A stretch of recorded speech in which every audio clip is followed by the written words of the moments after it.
ఏపీలో తుఫాను ఇంక ధైర్యంగా ఎదుర్కోవచ్చు.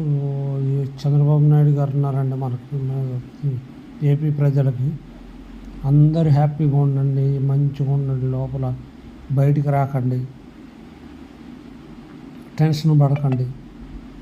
అక్కడ ఉన్నది మీకు అనుభవజ్ఞుడైన సీఎం, అక్కడ పవన్ కళ్యాణ్ అన్నారు. మీకు అండగా తెలుగు రాష్ట్రాల ప్రజలందరూ ఉన్నామండి.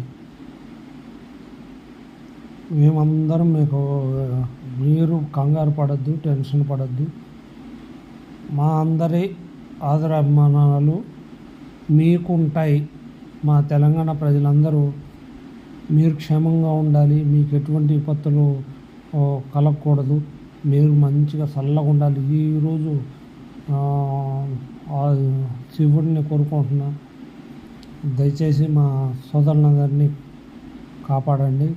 ఏమీ కాదు, మీకు ఓం శివుడిది మంత్రం చదువుకోండి.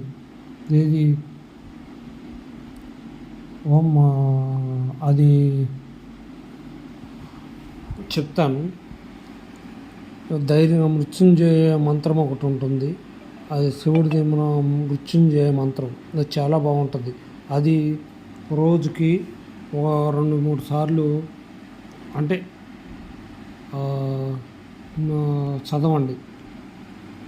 రుద్రమంత్రం, నమస్తే అస్తు భగవాన్ రుద్ర అని రుద్రమంత్రం చాలా బాగుంటుంది. మేము మృత్యుంజయ మంత్రం ఒకటి, అంటే ఎటువంటి విపత్తులు వచ్చినప్పుడు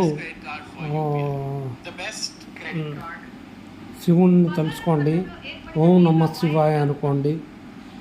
భగవంతుడు మీకు అందరినీ చల్లగా చూడాలని కోరుకుంటూ, ఎటువంటి విపత్తుల్లో అన్నిటినీ అధిగమించి ఏపీ మంచిగా రావాలని కోరుకుంటున్నాం.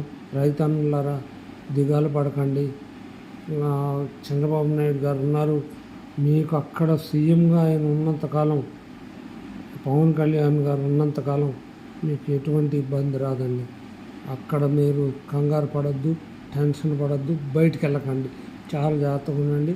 ఎప్పుడు ఎలా ఉన్నారో అలా ఉండండి. హ్యాపీగా అందరితో ఫ్రెండ్స్తో మాట్లాడుకుంటాను, ఏదో ఇంట్లో ఫ్యామిలీ మెంబర్స్తో మంచిగా నవ్వుకుంటా మాట్లాడుతూ ఉండండి. కాకినాడ ప్రజలందరికీ విజ్ఞప్తి, మీరు చల్లగా ఉండాలి. మీకు ఆ భగవాన్ శ్రీరామచంద్రుడు శ్రీరామ రామ రామ రమేతి రమే రామ మనోరమే సహస్రనామ తత్తుల్యం రామనామ వరాన్నే, అది 3 times అనుకోండి. మృత్యుంజయ మంత్రం ఒకటి,